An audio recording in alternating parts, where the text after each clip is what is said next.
అష్టదిగ్గజ కవులకు, సాహితీ ప్రియులకు, పూర్వ ప్రజలకు స్వాగతం. మా పాలనలో ఆనందాన్ని జీవితాన్ని గడుపుతున్న జానపదులు సైతం కొన్ని రసవత్తమైన సమస్యలను పంపించారు. మీరు వాటిని రసవత్తరంగా పూరించి నేటి భువన విజయ సభను రంజింపచేయండి. ఇంకా ఆంధ్ర భాషామ్మ తల్లిని స్తుతిస్తూ పద్యనదు దత్తపదులను సమస్య వినోదం సాగిద్దాం.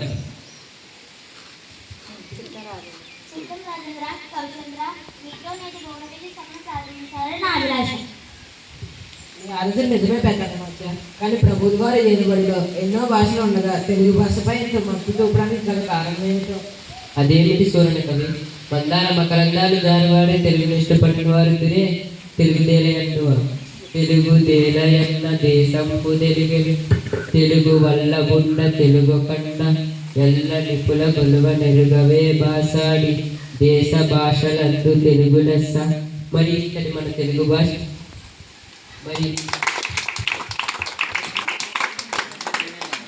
ఇంతటి మన తెలుగు భాష మీద ఎవరికైనా ఎందుకు మమకారం ఉండదు? పెద్దనార్య, కౌలారా, మేము తర్వాత పద్యమును పూరిస్తాం. మీరు ముందు పద్య పూరణకు పూనుకోండి. పెద్దగా మాట ఈ పద్య పూరణకు సమస్య ఇదిగో. అగ్రజానజులు రణజాగ్రజులుగా. ఏమి సమస్య? అన్నదమ్ములు తమ్ముడన్నలయ్యారా ప్రభు? నా పూరణ ఇదిగో. పుష్యమి భరతార్యుడు పుట్టినాడు, మనసి లక్ష్మణ దాశ్లేష పుట్టినాడు. భరత లక్ష్మణ క్రమమిది ఎరిసి చూడ, అగ్రజానజులై నన్ను జాగ్రత్తలుగా. కానీ లోక వ్యవహారం రామ లక్ష్మణ భరత శత్రుఘ్నని ఉంటుంది. కళ్ళెత్తుకుపోయి ఎలుక కలుగులో దీనిని అర్థవంతంగా పూరించండి పట్టమూర్తి గారు. ప్రజలకు సుపరిచితమైన చక్కని సమస్య ఇచ్చారు మహారాజా.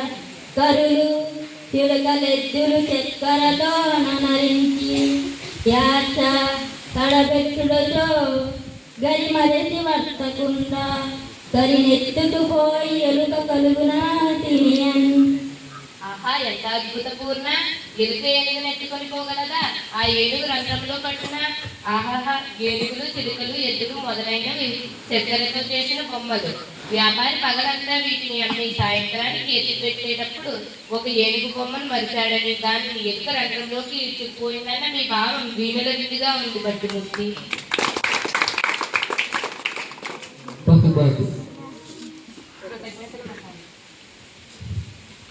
ముక్కు పలుకల ముక్కు తిమ్మల కవి అందుకోండి. గాడిద ఏడ్చెంగదన్న ఘన సంపన్న. ఈయన పూరించండి. రాజశేఖర, మా నిన్న ఆడిన మాటలు చెప్పేవారు కొందరు ఉన్నారు. జంతువులలో దీన్ని చూడలేం, అయినా దైవగొప్పతో పూరించదురు. ఆడిన మాటని తప్పిన గాడిద కొడుకంటూ తిట్టగా విని, అయ్యో శ్రీరామ కొడుకని యొక్క గాడిద జగన్న ఘన సంపన్న. లౌకిక జీవన గమనంలో గ్రామీణ దోషణను ఆడి తప్పిన జనుల క్షీణ స్వభావాన్ని తెలుపుతూ మాట నిలబెట్టుకోవడం విలువను చాటారు. ఆడి తప్పిన మనిషి కాటి కొడుకని తిట్టినప్పుడు విశ్వాసానికి మారుపేరుగా నిలిచిన జంతువు ఏడ్చింది అన్నారు. దీన్ని చెప్తూ దృష్టాంతం మీ రూపంలో సాగిన పూర్ణ బల్ల అలా దూర్జటి తిమ్మన కవీంద్రులు లోకరీతిని తీపి లేకుండా చెప్పారు. ఇప్పుడు దీనిని మీరు పూరించండి. ప్రభు, అక్షర విన్యాసం తప్ప అర్థంలోని సంస్థ ఇచ్చారు, అయినా చక్కని పూర్ణ సాగిస్తాను. నిన్ను నిన్ను నిన్ను నిన్ను నిన్ను నిన్ను నిన్ను నిన్ను నిన్నుని లయతాన సంగతుల గాన కళా పరిపూర్ణమాన సంబున పలుకుని రాగముల మోదము నల్లిసి పలుకు నిట్టున నన నన నాన నాన నాన నాన నాన నాన నా. ఇది చాలా హస్తేశ్వరులు అర్థవంతంగా కౌలిక పొద్దున చూశారు. భవన విద్య కవులను చూసిన జానపదులు మన కవుల కావ్య సాహిత్యాన్ని మన సభ గొప్పతనాన్ని గూర్చి పొలంలో పాటలు పాడుకుంటూ కూడా లయ తాళానికి అనుకూలంగా మిగిలి సంతోషంతో కూని రాగాలను అల్లుకునే స్థితిని కళ్ళకు కట్టింది. పనిలో పాటుతో పాటు పద్యాన్ని పాడుకునే వైఖరి అద్భుతం.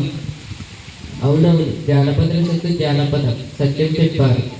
తర్వాత మీదే రామకృష్ణ, మీ పదగుంపాన్ని మేము ఎరుగుదుము. మేక మరియు తోక ఈ రెండు దత్తపదాలతో ఒక శీర్షపద్యం చెప్పండి. ప్రణామం ప్రభు. మమ్మేలు దేవరా, నన్ను ఆదేశిస్తే కాదంటానా? ఆలకించండి ప్రభు. మేక తోకకు మేక తోక మేకకు మేక, మేక తోకకు తోక తోక మేక, మేక తోకకు మేక తోక మేకకు మేక, మేక తోకకు తోక తోక మేక, మేక తోకకు మేక తోక మేకకు మేక, మేక తోకకు తోక తోక మేక, మేక తోకకు మేక తోక మేకకు మేక, మేక తోకకు తోక తోక మేక, మేక తోక తోక తోక తోక తోక మేక, మేక తోక తోక తోక తోక తోక మేక, మేక తోక తోక తోక తోక తోక మేక, మేక తోక తోక తోక తోక తోక మేక. మీరు సామాన్యులు కారు రామకృష్ణ. ఏమేమి మేకల కాపరి అడవికి మేతకై మేకలు తీసుకుపోతున్నాడా? ఒక మేక ముందర పోతుందా? ఆ మేకకు తోక వెనుక భాగాన ఉంటుంది, ఆ తోక వెనుక మరో మేక ఉంది. ఇలా మేకల మంద పోతున్న తీరును మేక తోక అన్న దత్తపదాలతో చక్కగా చెప్పారు. రామకృష్ణ కవిని కత్తికి రెండు వైపులా పనిచేయాలి, అందుకే నేను ఎక్కడికి వెళ్ళాను. రామభద్ర, పూల గోలకొండ, మూలముండ, పూలదండ, కొత్తకొండ ఈ 4 పదాలను ఆధారం చేసుకుని భారతాంతంలోని ఒక చక్కని పద్యం చెప్పండి. మహాప్రభు, రామభక్తుడైన నాకు భారతార్థం పూరణ చేసేదారు. పోయి కురురాజా నీ కొడుకుత్త గోల కొండవల నుండి విని మూలమున్నది బాండనమ్ముల గెలిపించు బాండు సుతుల నరమనన్ బోల దండ రేపొత్తకుండ. పోయి కురురాజా నీ కొడుకు దుర్యోధన నీ ఉత్త గోల కలిగిన మనసు ఆకారంలో కొండలాగా ఉన్నాడు, బుద్ధి బలం లేనివాడు. నా మాట వినుము, యుద్ధం వస్తే సర్వం నాశనం. సమరంలో ధర్మానికి బద్దులైన పాండవులు గెలుస్తారు, నీ కుమారులు మరణిస్తారు. పద్యం బాగుంది రామభద్ర. కొత్తకొండ రేకొత్తకొండ అన్నారు చూడు, అద్భుతంగా ఉందయ్యా. తదుపరి పింగళి సూరణ, మా ఆరాధ్యదేవమైన శ్రీ హరి దశావతారాల గురించి ఒక పద్యం చెప్పమని వేరొకరు పంపారు. ప్రారంభించండి. విద్యావద్యునికాయ శ్రీకృష్ణదేవరాయ మీరు కోరినట్లే వినిపిస్తాం. మత్సమై జడనిది మడియించు సోమకు, కూర్మమై కవ్వుపు కొండ మోసే, గిడియై హిరణ్యాక్ష గిరిడంగించెను, హరియే విధించే ప్రాహ్లదజనకు, వటుడై బలిధనంజు వంశించు కుదియించే, భార్గవుడై క్షాత్రపత్తి జండే, దశరథ రాముడై దశకుంటదే గటార్చే, సౌరుడై దుష్టుల సంహరించే, బుద్ధుచే త్రిపుర స్త్రీల బుద్ధి మార్చి, రుద్రుచే వారి భర్తను దృంగ చేసే, కల్కియే నేత సంగతి దిట్టు మార్చు, హరి దశావచరిత్రం అభినూతము. మత్స్యావతారుల సోమకాసురుడు చంపాడు. కుర్మమ్మై మందరగిరి మోసి పాలసముద్రం చిలకడానికి సహాయమయ్యాడు. వరాహ రూపంలో హిరణ్యాక్షుణ్ణి చీరాడు. నృసింహమై హిరణ్యాక్షీపుని చీల్చాడు. వారుడై బలిని పాతాళానికి తొక్కాడు. పరశురాముడై రాజుల దర్పాన్ని కూర్చాడు. శ్రీకృష్ణుడై రావణుని వధించాడు. శ్రీరాముడై రావణుని వధించాడు. శ్రీకృష్ణుడై దుష్టులను అంతం చేశాడు. బుద్ధుడై పురస్త్రీల బుద్ధిని మార్చి శివుడి చేత త్రిపురాసుని చంపించాడు. కల్కిగా నీతిహీనుని కూల్చాడు. దశావతారాల కార్యకలాలను మనోహరమైన శేషంతో సభికులందరినీ అలరింపజేశావు. అభినందన స్పందనకు వందనం ప్రభు. మహాప్రభు, వచ్చే దానిలో ఒక జానపదుడు ఒక సమస్య ఇచ్చాడు, మీరు అనుమతిస్తే మీకు ఇస్తాను. తప్పకుండా. సభారంభంలో మీకు మాట ఇచ్చాడు కదా, కానివ్వండి, సమస్య అందించండి. ప్రభు అందుకోండి. అందరు నందరే మరియు నందరెందరెందరెందరే దీనిని పూరించండి. అది సంగతి. ప్రభువు వారికి ఇవ్వదగిన సమస్య. అష్టదిగ్గజ కవులారా, నా కీర్తిని దిగంతాలకు వ్యాపం చేయాలని నా మీ కుతూహలానికి సంతోషం. పూరించదను సంతోషం. ఆలకించండి. కొందరు పాండితీధనులు, కొందరు నాగరకుల్ వదావదులు, కొందరు చాతుర్య ప్రియులు, కొందరు నీతికి పూర్తికి సిద్ధహస్తులవు, కొందరు నాయకులు మరియు కొందరు గాయకులందరెందరే, అందరూ నందరే మరియు ఎందరందరే.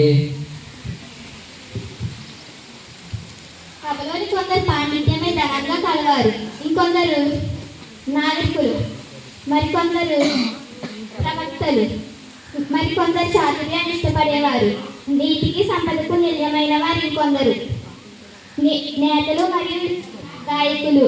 ఇలా సభలోని వారిని ఉద్దేశించి చెప్పారు. దీనిలో మన రాజ్యంలో సాహితీ సామర్థ్యాన్ని గుర్తు చేస్తూ అందరూ అనడం వల్ల ఎవరికి వారే గొప్ప అని అర్థం. కవి పండితులారా, మీ సమస్యల పద్యపూరణకు మా మనసంతో మురిసినది. సభికులందరికీ కృతజ్ఞతాంజలు. స్వస్తి.